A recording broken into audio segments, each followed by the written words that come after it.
नमस्कार दोस्तों, आप सभी का अपने यूट्यूब चैनल अपना भूगोल पर स्वागत है। चलिए दोस्तों, देर न करते हुए जो है इतिहास की अगली कड़ी जो है दूसरा क्लास है। आज इतिहास जो है प्राचीन इतिहास को मैं ख़त्म कर दूंगा।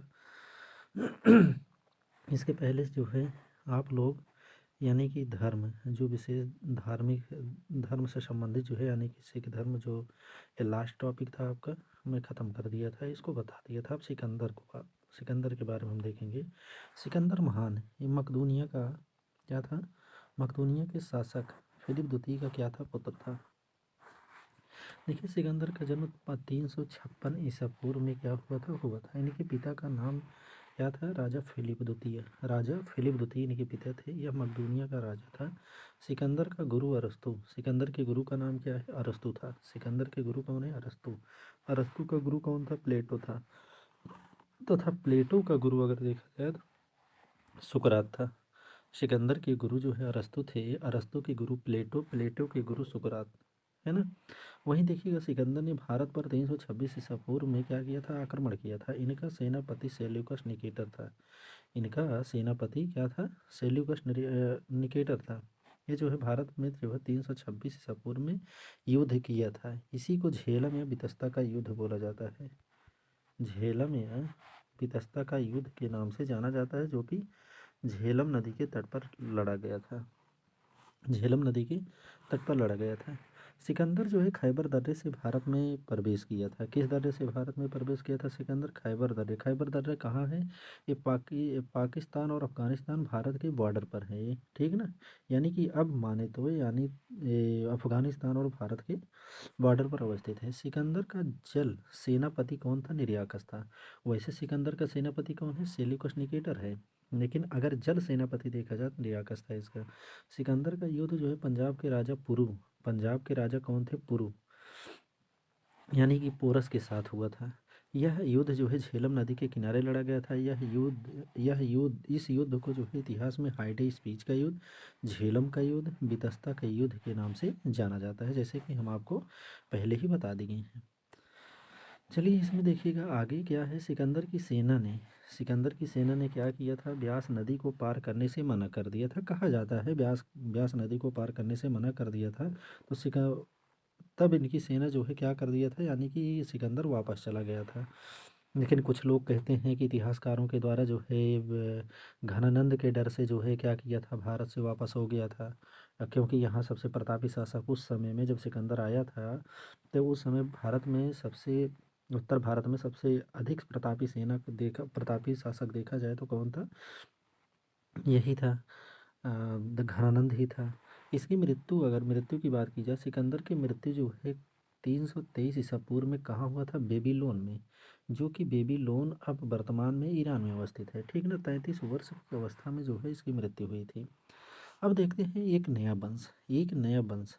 उस वंश का नाम है दोस्तों हर्यक वंश। हर्यक वंश को पितृहंता वंश भी कहा जाता है, पितृहंता वंश के नाम से भी जाना जाता है। क्वेश्चन पूछा गया है किस वंश को पितृहंता वंश कहा जाता है, तो हर्यक वंश है। हर्यक वंश का संस्थापक कौन था? बिम्बिसार 444 ईसा पूर्व में मगध की गद्दी पर बैठा था। बिम्बिसार ने राजवैद्य यानी कि इनके जीवक, राजवैद्य देखा जाए तो इनके कौन थे? जीवक थे। इन्हीं का पुत्र दोस्तों एक था क्या? महेंद्र था। यानी बिम्बिसार का पुत्र महेंद्र ने जो है जीवक का पालन पोषण किया था। इसकी शिक्षा दीक्षा यानी कि कहाँ? तक्षशिला विश्वविद्यालय से करवाया था जीवक का। क्यों? एक जो है गणिका यानी कि कहा जाता है गणिका का पुत्र था। लोक लज्जा के भय से जो है बिम्बिसार के राज दरबार के सामने ही क्या करी, वो छोड़ करके इनको जीवक को चली गई थी बचपन में ही। तभी इनका पालन पोषण जो है कौन करवाया था? इनका पुत्र जो है महेंद्र के द्वारा किया गया था। उनकी शिक्षा दीक्षा सारा जो है ये औषधि शास्त्र के बारे में जानकारी सब कुछ वहीं तक्षशिला विश्वविद्यालय से इसको प्राप्त हुआ था। बिम्बिसार ने अंग राज्य को मगध में मिलाया था। बिम्बिसार ने किसको मिलाया था? अंग महाजनपद को क्या किया था? ये अपने साम्राज्य यानी कि मगध साम्राज्य में क्या किया था? मिलाया था। बिम्बिसार ने राजगिरी को अपनी राजधानी बनाया था। इसकी राजधानी क्या थी बिम्बिसार की? बिम्बिसार की राजधानी जो है राजगिरी थी, यानी गिरिब्रज। यानी कि अब वर्तमान में जो राजगीर है बिहार का वो है, ठीक ना। वहीं बिम्बिसार का उपनाम अगर देखा जाए तो बिम्बिसार का उपनाम दोस्तों क्या है, श्रोणिक है, श्रोणिक था, इसका उपनाम श्रोणिक है। वहीं बिम्बिसार की मृत्यु अगर देखी जाए तो इसका पुत्र अजातशत्रु, इसका पुत्र जो है अजातशत्रु ने चाकू घोंप कर जो है इसकी क्या किया था, घोंप करके हत्या कर दिया था, है ना।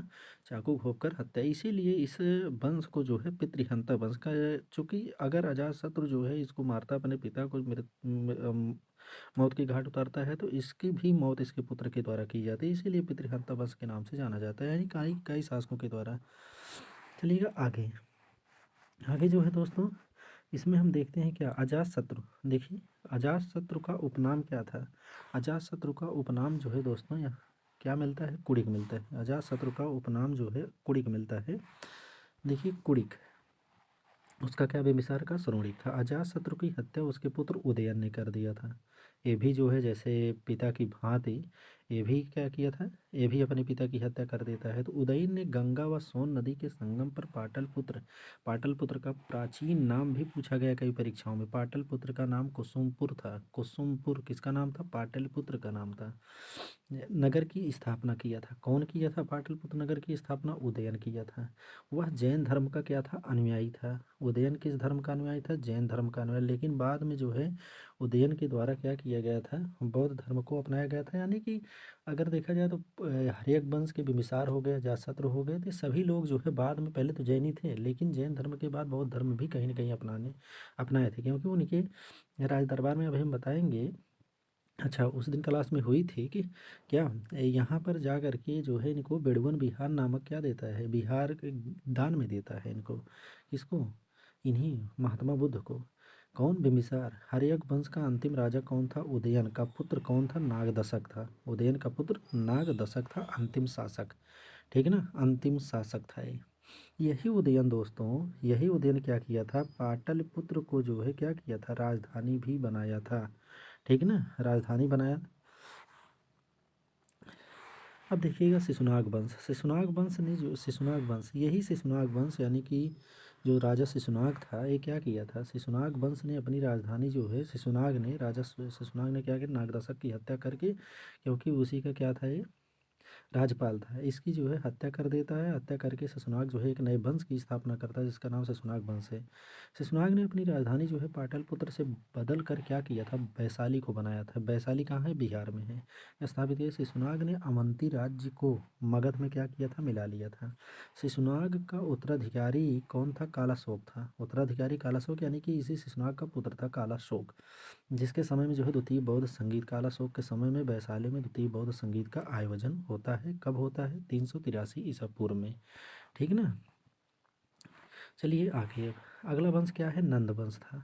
बस ज़्यादा देखना है नहीं आप लोगों को, बस जितना है यहाँ पर दिया गया मैटर, जो अलग से चीज़ें पूछी जाती हैं उसको मैं बता दे रहा हूँ, बस वही चीज़ नोट कर लेना, अगर अलग से चीज़ जो बताई जा रही बस।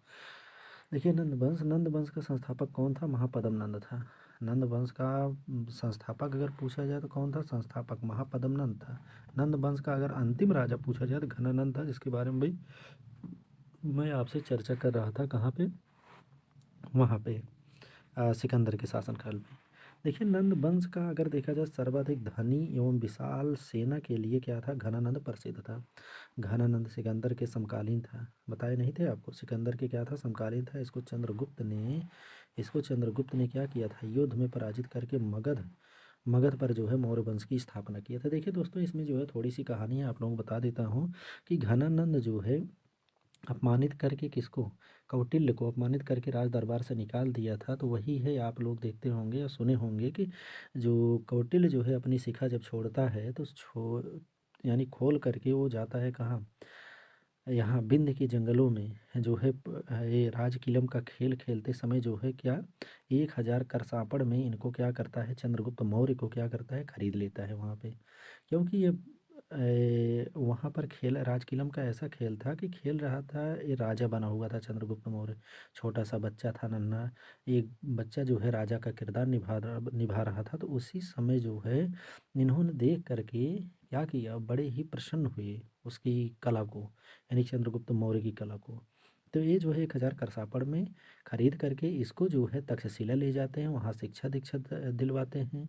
शिक्षा दीक्षा दिलवाने के बाद इसको तलवारबाजी भी वहीं सिखाई जाती है चंद्रगुप्त मौर्य को, कहाँ पे? तक्षशिला विश्वविद्यालय में। ठीक ना, क्योंकि वहाँ के प्राचार्य थे कौटिल्य, वहीं से पढ़े भी थे। अब चलिए आगे मौर्य मौर्य साम्राज्य के बारे में देखते हैं। मौर्य साम्राज्य दोस्तों, मौर्य साम्राज्य यानी कि मौर्य वंश की स्थापना के बारे में अगर पूछा जाए तो चंद्रगुप्त मौर्य ने किया था कब? 322 में, 322 ईसा पूर्व में। ये 322 से 298 ईसा पूर्व तक क्या था? चंद्रगुप्त मौर्य ने शासन किया था। चंद्रगुप्त मौर्य को सेंट्रोकोट्टस के नाम से भी जाना जाता था। किस नाम से? सेंट्रोकोट्टस या सेंट्रोकोट्स के नाम से भी जाना जाता था। चंद्रगुप्त मौर्य का प्रधानमंत्री कौन थे? चाणक्य। अभी मैं बताया कौटिल्य, चाणक्य, विष्णुगुप्त।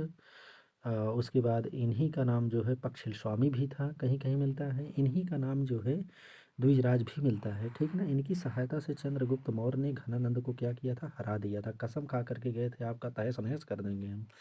इसी के चक्कर में जो है क्या हुआ? घनानंद पराजित हुआ था। चाणक्य ने जो है क्या किया था? अर्थशास्त्र नामक पुस्तक लिखा था, जो किस पर आधारित है? ये भी प्रश्न पूछा गया है। ठीक ना, चाणक्य तो अर्थशास्त्र लिखा है, चाणक्य जो है अर्थशास्त्र लिखता है, लेकिन ये पुस्तक किससे संबंधित? प्राचीन भारतीय राजनीति से संबंधित है, ना कि अर्थशास्त्र पर है। ठीक ना, बस ध्यान रखिएगा यही सब चीज़ें। ज़्यादा नहीं पूछा जाएगा, मेन मेन पॉइंट ही पूछा जाएगा परीक्षाओं में, चूँकि 5-6 क्वेश्चन आना ही है। देखिए यहाँ पर अगला पॉइंट क्या है? चंद्रगुप्त मौर्य के धार्मिक गुरु अगर पूछा गया तो भद्रबाहु थे। धार्मिक गुरु कौन थे? भद्रबाहु। इन्हीं के अनुनय विनय से दोस्तों जैन धर्म को अपनाया था। जैन धर्म को जब अपनाया तो इसने जो है भद्रबाहु क्या किया था? भद्रबाहु ने श्रवणबेलगोला, श्रवणबेलगोला कहाँ? कर्नाटक में है। कर्नाटक में अवस्थित श्रवणबेलगोला की पहाड़ी पर जा करके जो है क्या संलेखना पद्धति को जो है क्या किया था? संलेखना पद्धति के द्वारा अपने प्राणों को त्यागता भी है। ठीक ना, देखिए मेगास्थनीज जो सेल्यूकस निकेटर का राजदूत था वह चंद्रगुप्त मौर्य के दरबार में रहता था। सेल्यूकस निकेटर का राजदूत कौन था?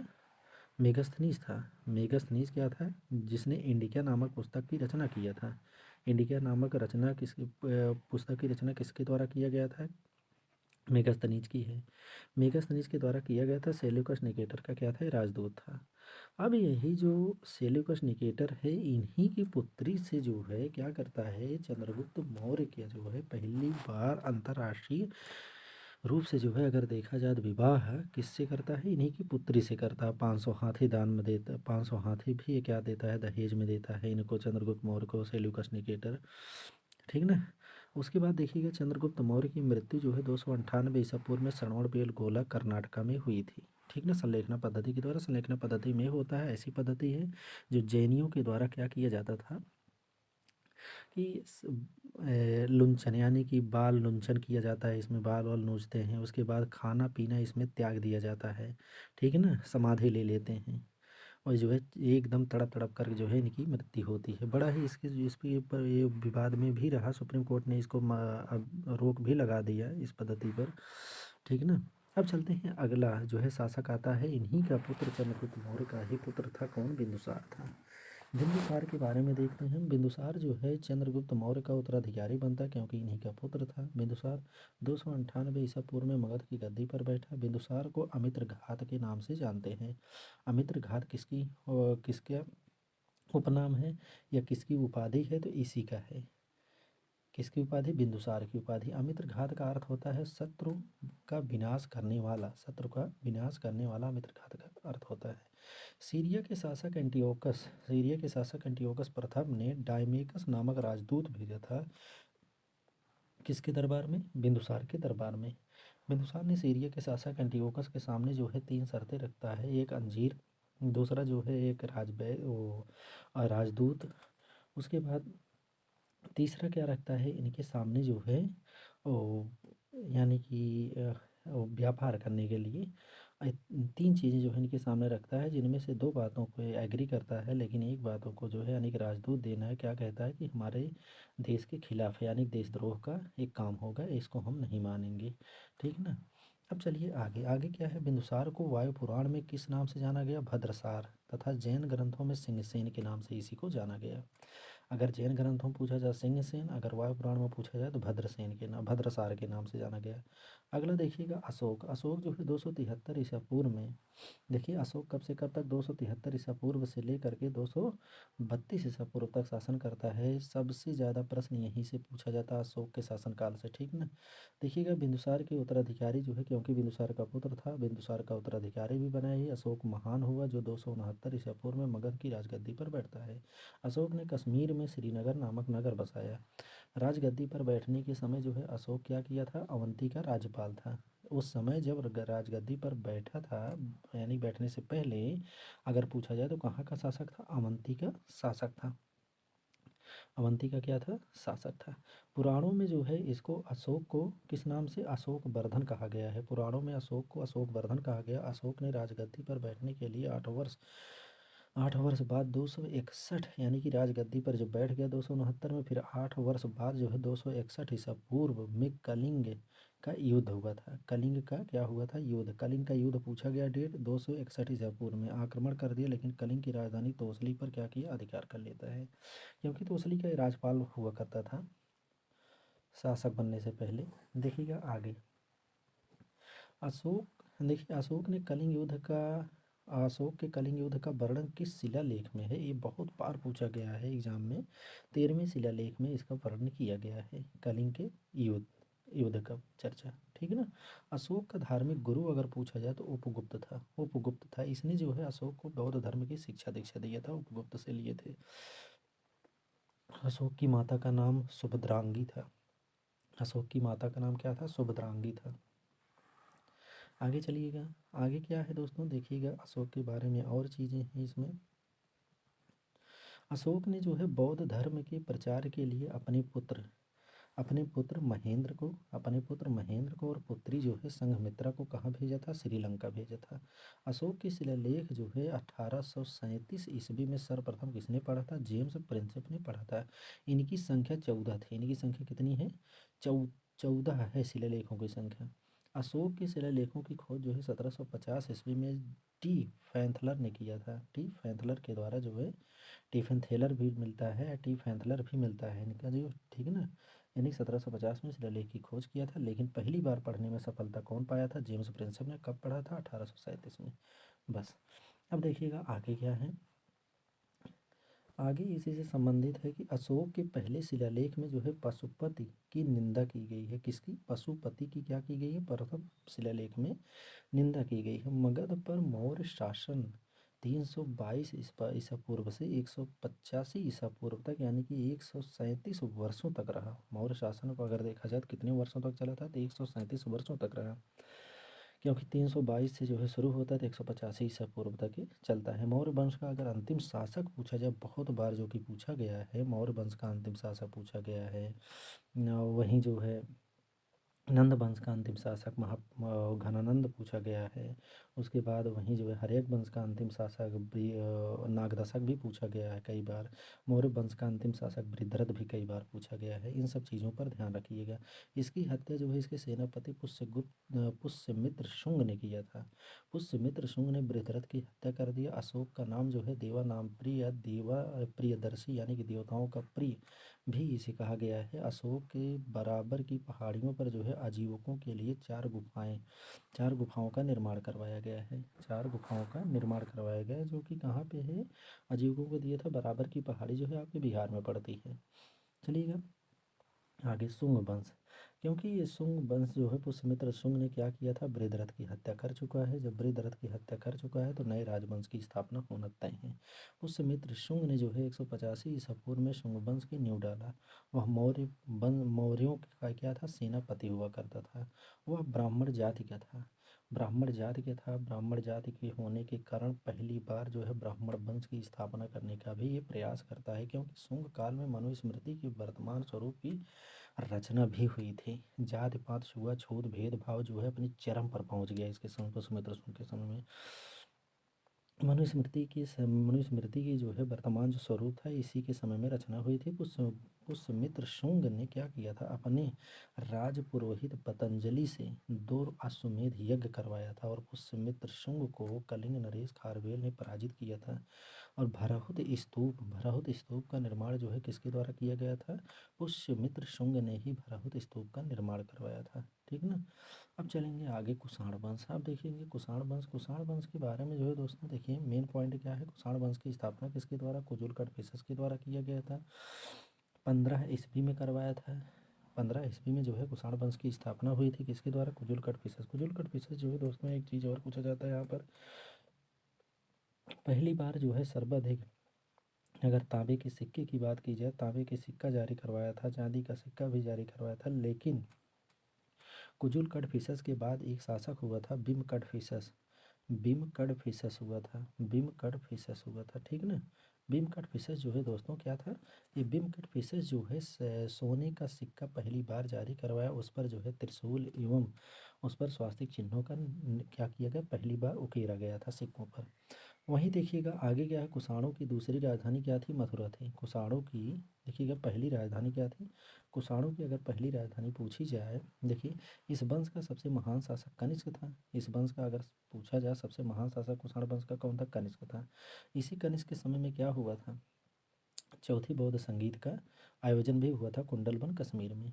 इसकी राजधानी पुरुषपुर थी। इसकी राजधानी क्या थी, पुरुषपुर यानी कि पेशावर थी।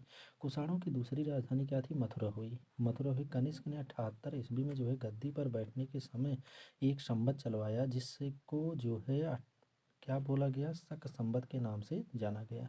यह संवत जो है भारत सरकार द्वारा प्रयोग में लाया जा रहा है। कनिष्क के राज दरबार में चरक राजवैद्य हुआ था। कौन राजवैद्य हुआ था, चरक हुआ था। जीवक किसके समय में, बिंबिसार के राज दरबार में हुआ था। इन्होंने जो है, जो चरक था राजवैद्य था कनिष्क के समय में, ये चरक संहिता नामक पुस्तक भी लिखा था। आगे देखिएगा, भारत में सबसे पहले सोने के सिक्के, देखिए आ गया ना, सोने के सिक्के जो है सबसे पहले किसने जारी करवाया, कुषाण शासकों ने जारी करवाया था। कुषाण शासक कौन था, सोने का सिक्का जारी करवाया था, बिम्बकटफिसस था।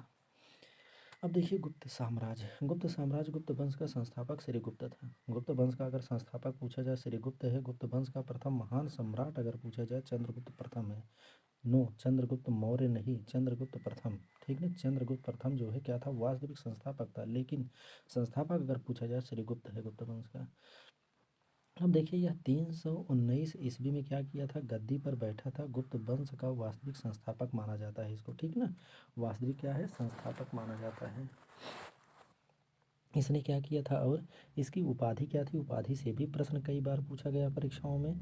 देखिएगा चंद्रगुप्त प्रथम ने जो है महाराजा धीराज, किसकी उपाधि, महाराजा धीराज की उपाधि जो है दोस्तों धारण किया था। महाराजा धीराज की उपाधि धारण किया था। और चंद्रगुप्त प्रथम ने गुप्त संवत यानी कि 319 से 320 ईस्वी में चलाया था। चंद्रगुप्त प्रथम का उत्तराधिकारी कौन था, समुद्रगुप्त था, जो कि एक महान शासक माना जाता है इस गुप्त काल का। ये भी क्योंकि इसे जो है लेनपूर्ण महोदय क्या कहते हैं, देखिएगा ये 335 ईस्वी में जो है राजगद्दी पर तो बैठता है, लेकिन समुद्रगुप्त को जो है भारत का नेपोलियन भी कहा जाता है। समुद्रगुप्त की दरबारी कवि कौन थे, दरबारी कवि कई बार पूछा गया, हर्षेण थे, जिन्होंने इलाहाबाद प्रशस्ति लेख की रचना किया था। किसने, हर्षेण ने किया था। इलाहाबाद यानी प्रयाग प्रशस्ति किसके द्वारा समय में लिखा गया, समुद्रगुप्त के समय में लिखा गया था। किसके द्वारा लिखा गया था, हर्षेण के द्वारा लिखा गया था। समुद्रगुप्त विष्णु विष्णु का क्या था, उपासक था। विष्णु का उपासक था समुद्रगुप्त। देखिए समुद्रगुप्त जो है संगीत प्रेमी भी था। ये क्या था, संगीत प्रेमी था। संगीत प्रेमी होने के कारण इसके सिक्कों पर जो है बीड़ा बजाते हुए जो है दिखाया गया है। बीड़ा वादक जो है क्या था, कौन था गुप्त साम्राज्य में, ये यही समुद्रगुप्त था। समुद्रगुप्त का उत्तराधिकारी अगर पूछा जाए कौन हुआ, चंद्रगुप्त द्वितीय। चंद्रगुप्त द्वितीय जो है क्या था, चंद्रगुप्त द्वितीय ने जो है विक्रमादित्य की उपाधि धारण किया था। किसकी उपाधि, विक्रमादित्य की उपाधि धारण किया, इसीलिए इसे चंद्रगुप्त विक्रमादित्य भी कहते हैं। चंद्रगुप्त द्वितीय के समय जो है चीनी यात्री कौन आया था, फाहियान आया था। फाहियान आया था। फाहियान जो है ये दोस्तों कब से कब तक था, यानी कि 15 वर्षों तक जो है इनके शासनकाल में रहता है। ठीक है ना। चंद्रगुप्त द्वितीय के दरबार में आर्यभट्ट निवास करते थे, यानी कि अष्टकवि भी इनके समय में थे। ठीक है ना। अष्टकवि थे, अष्टकवि में जो है मुख्य मुख्य कौन थे? आर्यभट्ट थे, आर्यभट्ट थे, धन्वंतरि थे, ब्रह्मगुप्त थे और वराहमिहिर थे। वराहमिहिर जैसे विद्वान रहते थे, यानी कुल 8 विद्वान हुआ करते थे। 8 विद्वान यानी कि अष्ट विद्वान। अगर अष्ट विद्वान पूछा जाए तो प्राचीन काल में तो किसके? चंद्रगुप्त द्वितीय के समय में। अगर अष्ट प्रधान पूछा जाए शिवाजी के समय में। अगर अष्ट विद्वान जो है पूछा जाए तो वहाँ संगम काल में आप जाएंगे, यानी कि विजयनगर साम्राज्य में आप पढ़ेंगे तो किसको? कृष्ण, उसको, हाँ, कृष्णराज को पढ़ेंगे, ठीक ना, कृष्णराज द्वितीय को पढ़ेंगे। चलिएगा आगे, आगे क्या है, आगे देखते हैं हम क्या कि इसी में जो है देखिए नालंदा विश्वविद्यालय की स्थापना किसके द्वारा किया गया था? तो एक कुमार गुप्त था।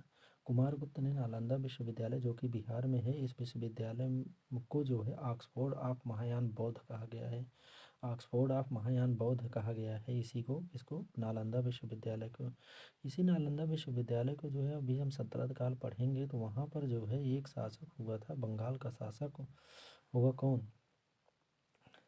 अलाउद्दीन कुकी करके है कोई एक शासक, वही जो है इसके उस तहस नहस करवाता है, आग लगवा देता है इसमें, ठीक है ना। चलिए, गुप्त शासकों में सर्वाधिक अभिलेख जो है कुमार गुप्त प्रथम के होड़ों का आक्रमण। देखिए होड़ों का आक्रमण जो है किसके समय में हुआ था? होड़ों का आक्रमण कुमार गुप्त यानी कि वो स्कंद गुप्त के समय में हुआ था, क्योंकि कुमार गुप्त के बाद स्कंद गुप्त आता है। होड़ों का आक्रमण पूछा गया कई बार, होड़ों का आक्रमण स्कंद गुप्त के काल में हुआ था। जूनागढ़ अभिलेख में जो है होड़ों को क्या कहा गया? मिलिक्स कहा गया है। होड़ों को क्या बोला गया? मिलिक्स कहा गया। होड़ों का महत्वपूर्ण शासक तोरमाड़ था। महत्वपूर्ण शासक होड़ों का कौन था? तोरमाड़ था, ठीक ना, तोरमाड़ था। देखिए सुदर्शन झील का जो है पुनर्निर्माण की बात पूछे, सुदर्शन झील कई बार पूछा गया। सुदर्शन झील का पुनर्निर्माण स्कंदगुप्त के द्वारा ही करवाया गया था। गुप्त राजाओं की शासकीय भाषा क्या थी? कई बार प्रश्न पूछा गया, संस्कृत थी। गुप्तों की भाषा क्या थी? संस्कृत थी। अगर इनकी ओ क्या बोलते हैं राजकीय चिन्ह पूछा जाए तो गरुड़ था। राजकीय चिन्ह अगर पूछा जाए तो गरुड़ था, ठीक है ना, गरुड़ था इनका राजकीय चिन्ह। चलिए आगे जो है देखते हैं हम क्या कि गुप्त, देखिए गुप्त काल में जो है दास प्रथा जो क्या थी? विद्यमान थी, यानी कि प्रचलित था दास प्रथा। संस्कृत भाषा के प्रसिद्ध कवि कौन थे? कालिदास चंद्रगुप्त द्वितीय के राज दरबार में निवास करते थे। इन्होंने, कालिदास ने जो है किसकी रचना? अभिज्ञान शाकुंतलम प्रथम भारतीय रचना है जिसका अनुवाद यूरोपीय भाषा में हुई है। बहुत ही महत्वपूर्ण चीज़ है, ठीक ना। अभिज्ञान शाकुंतलम का पहली ये भारतीय पुस्तक है, यानी कि रचना इसकी, जिसका अनुवाद जो है यूरोपीय भाषाओं में किया गया है। चलिए आगे देखिएगा, सांस्कृतिक अगर महत्व पूछा जाए, सांस्कृतिक उपलब्धियों के कारण गुप्त काल को जो है भारत के इतिहास का जो है स्वर्ण युग कहा जाता है। भारत के इतिहास का स्वर्ण काल बोला जाता है इसकी साहित्यिक दृष्टि से, ठीक है ना, साहित्यिक और सांस्कृतिक दृष्टि से। अब देखेंगे हम पुष्यभूति वंश या वर्धन वंश। पुष्यभूति वंश या वर्धन वंश, देखिए इसका संस्थापक पुष्यभूति था। पुष्यभूति या वर्धन वंश का संस्थापक पुष्यभूत था, जैसे कि नाम से ही आपको समझ में आ रहा होगा। इसकी राजधानी जो है थानेश्वर थी, यानी कि हरियाणा में थानेश्वर है। इसकी पुत्री का जन्म जो है, इसकी पुत्री का नाम क्या था? इसकी पुत्री का नाम राजश्री था। राजश्री का विवाह जो है कन्नौज के राजा जो है गृहवर्मन के साथ हुआ था। हर्ष और पुलकेशिन द्वितीय के बीच नर्मदा नदी के तट पर युद्ध लड़ा गया, जिसमें युद्ध में जो है हर्षवर्धन की क्या हुई थी? पराजय हुई थी। हर्षवर्धन की पराजय हुई थी। चलिए आगे, चीनी यात्री ह्वेनसांग किसके दरबार में आया था? तो इन्हीं हर्षवर्धन के समय दरबार में ही क्या किया था? आया था चीनी यात्री ह्वेनसांग। देखिएगा, वह नालंदा विश्वविद्यालय में क्या किया था? पढ़ने के लिए भारत आया था। ह्वेनसांग ने शूद्रों को क्या कहा है? ह्वेनसांग ने शूद्रों को कृषक कहा है। बाणभट्ट ने हर्षवर्धन का दरबारी कवि था। बाणभट्ट जो है क्या था? हर्षवर्धन का क्या था? दरबारी कवि था। दरबारी कवि होने के कारण जो है इसने, बाणभट्ट ने क्या किया था? हर्षचरित तथा कादम्बरी नामक पुस्तक लिखा था। दरबारी कवि है इनका, हर्षवर्धन का। जब दरबारी कवि है दोस्तों तो ये जो है हर्षचरित और कादम्बरी नामक 2 पुस्तक लिखता है। हर्षचरित हर्षवर्धन नहीं लिखा है, कन्फ्यूज मत होना। हर्षवर्धन किसने? बाणभट्ट के द्वारा लिखा गया है। कादम्बरी किसकी है? बाणभट्ट की है। और देखिए हर्षवर्धन द्वारा रचित जो है नाटक कौन कौन थे? प्रियदर्शिका थी, रत्नावली थी, नागानंद थी। बहुत बार पूछा गया, प्रियदर्शिका, रत्नावली, नागानंद किसकी है? हर्षवर्धन की। जबकि हर्षचरित किसकी है? बाणभट्ट की है। कादम्बरी बाणभट्ट की। देखिए कुंभ मेलों को जो है प्रारंभ करने का श्रेय हर्षवर्धन को जाता है, ठीक ना, क्योंकि यहाँ आता था प्रयागराज में, तो क्या करता था, दान दक्षिणा यानी कि इत्यादि की चीज़ें जो है यहाँ पर दान करता था। ये बड़ा ही दानवीर शासक था। देखिए दक्षिण भारत के प्रमुख राजवंश कौन कौन थे।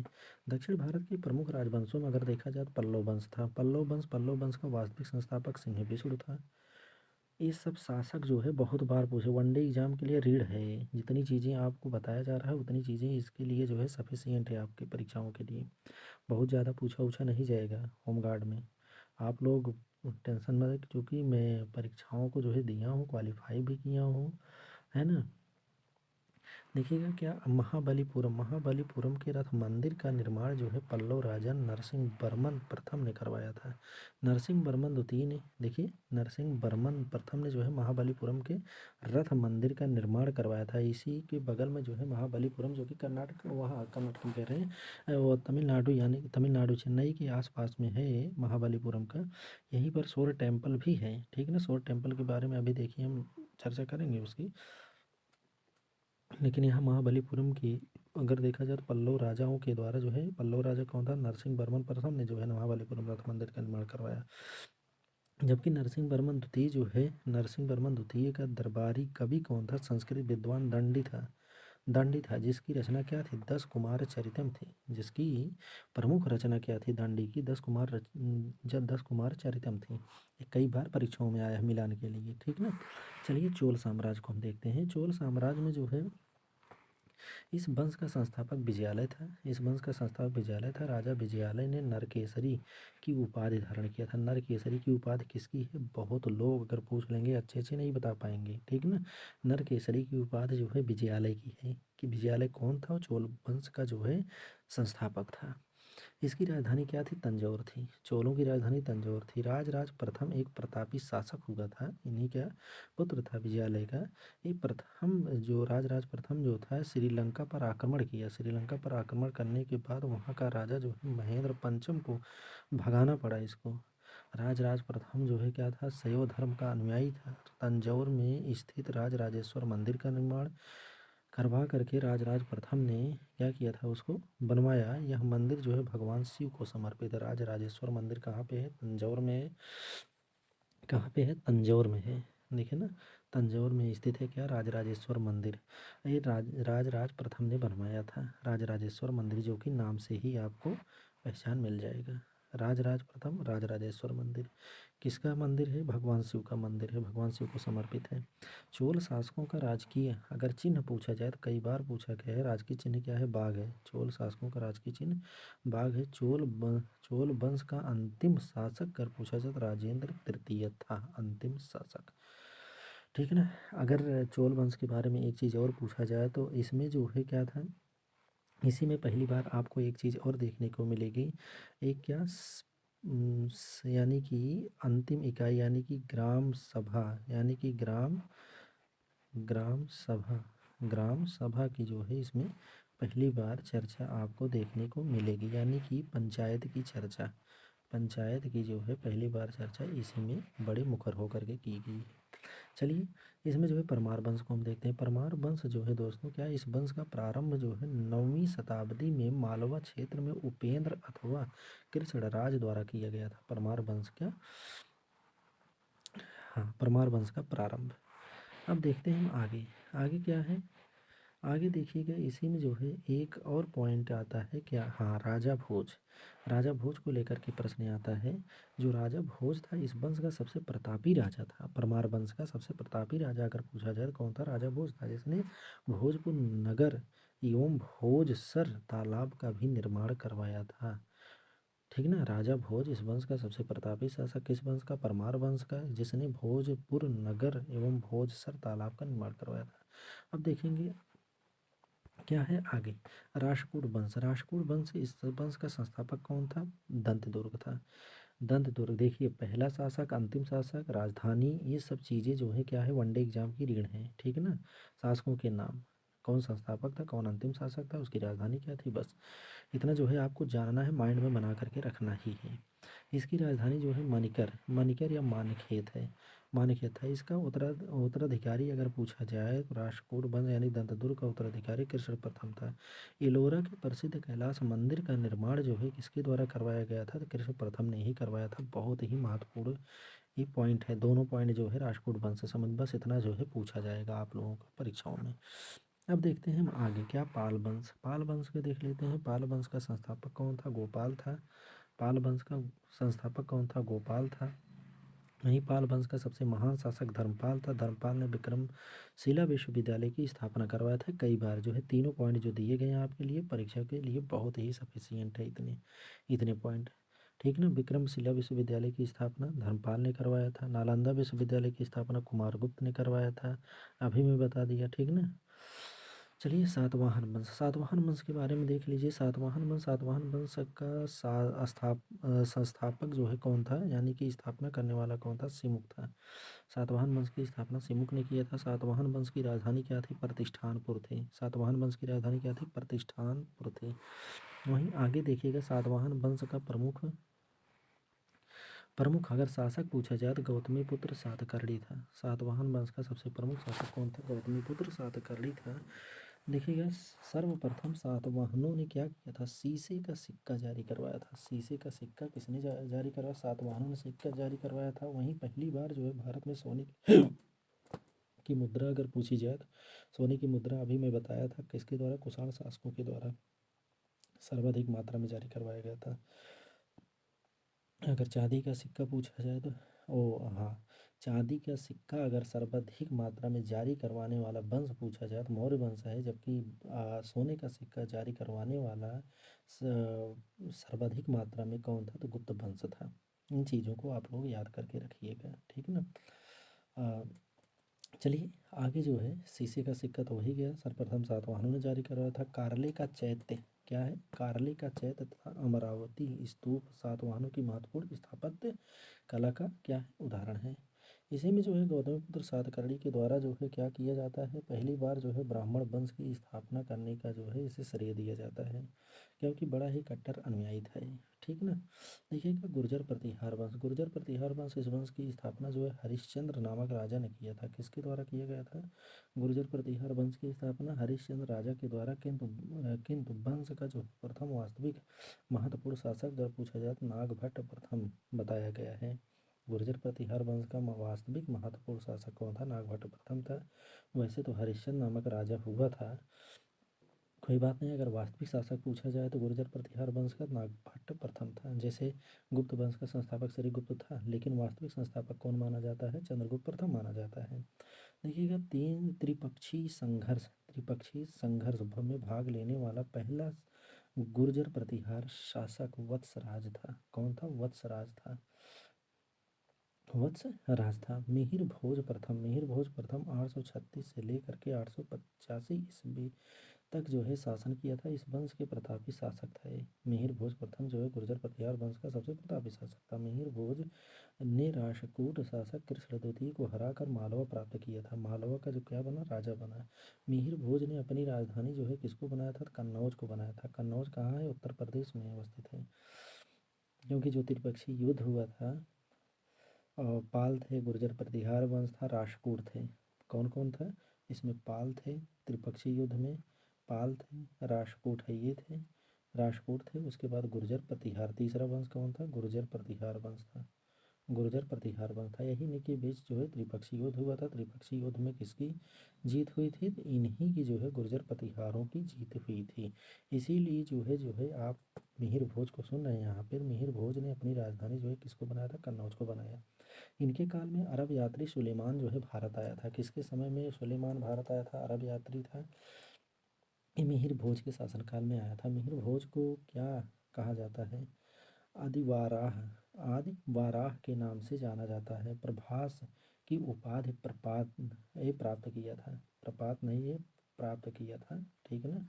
प्राप्त किया था। किसकी उपाधि? आदि बाराह की उपाधि मिहिर भोज ने धारण किया था।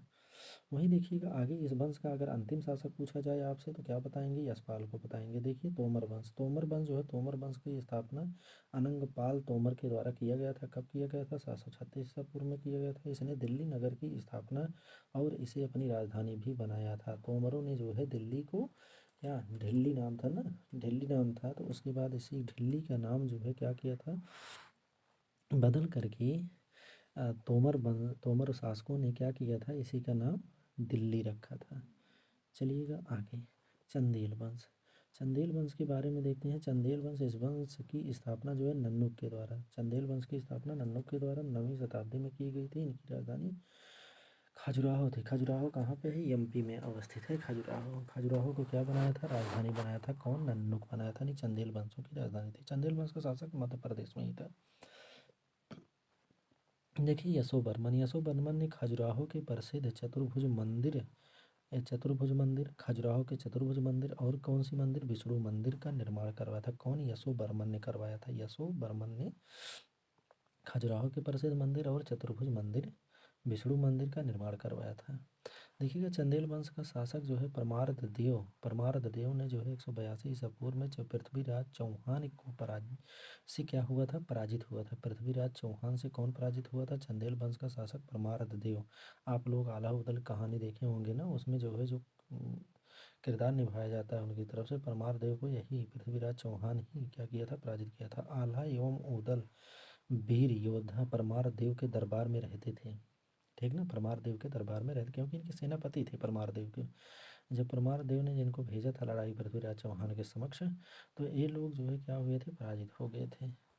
देखिए महत्वपूर्ण राजवंश, महत्वपूर्ण राजवंश एवं उनके संस्थापक, एक निगाह जो है आप लोग बना करके फिर से देख लीजिए। महत्वपूर्ण संस्था, देखिए राजवंश संस्थापक, हर्यक वंश संस्थापक बिंबिसार था। शिशुनाग वंश का शिशुनाग था। नंद वंश का महापद्म नंद था। मौर्य वंश का मौर्य चंद्रगुप्त मौर्य था। वहीं शुंग वंश को पुष्यमित्र शुंग था। कण्व वंश का वासुदेव था। कण्व वंश का संस्थापक कौन था? वासुदेव था। आगे देखेंगे आप उत्पल वंश, उत्पल वंश का कौन था? अवंती वर्मन था। ठीक ना, अवंती वर्मन था। अब हम देखते हैं आगे। आगे जो है दोस्तों इसमें और वंश हैं क्या? जैसे कि गंग वंश, जैसे कि गंग वंश। गंग वंश का जो है क्या था? गंग वंश का अगर संस्थापक पूछा जाए तो वज्रहस्त पंचम था। वहीं गढ़वाल वंश का चंद्रदेव था। सातवाहन वंश का सिमुक था, जिसने क्या किया था? किसका सिक्का जारी करवाया था? किसका सिक्का? शीशे का सिक्का, शीशे का सिक्का जारी करवाया था ना। कुषाण वंश, कुषाण वंश का संस्थापक कौन था? कुजुल कटफिसस था, जिसने तांबे का सिक्का जारी करवाया था। गुप्त वंश, गुप्त वंश का संस्थापक कौन था? श्रीगुप्त था। अगर वास्तविक संस्थापक पूछा जाए तो कौन है? चंद्रगुप्त प्रथम था।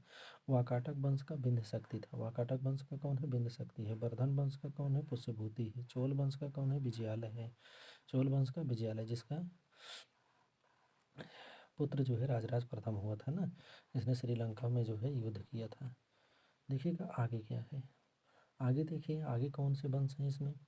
पल्लव वंश, पल्लव वंश का कौन था संस्थापक? सिंह विष्णु था। राष्ट्रकूट वंश का दंतदुर्ग था। पाल वंश का गोपाल था। चौहान वंश का वासुदेव था। परमार वंश का उपेंद्र था संस्थापक। चंदेल वंश का नन्नू था, नन्नुक हुआ करता था। वहीं बर्मन वंश का कौन था? पुष्य बर्मन था। बर्मन वंश का पुष्य बर्मन था। अब देखेंगे आगे, आगे क्या है इसमें बचा? देखिए 1100, बस यहीं तक जो है ये हुआ था। उसके बाद शुरू होता है क्या? भारत का मध्यकालीन इतिहास। अब भारत का मध्यकालीन इतिहास के बारे में मैं चर्चा अगली क्लास में करूँगा। ठीक ना, अब जो है प्राचीन इतिहास आपका पूर्ण रूप से ख़त्म हो गया। 2-3 बार वीडियो को देख लीजिए, यहीं से जो है आपका तैयार हो जाएगा। तैयार होने के बाद आप लोग परीक्षा में जो है हम टेस्ट भी करवाएंगे आप लोगों का।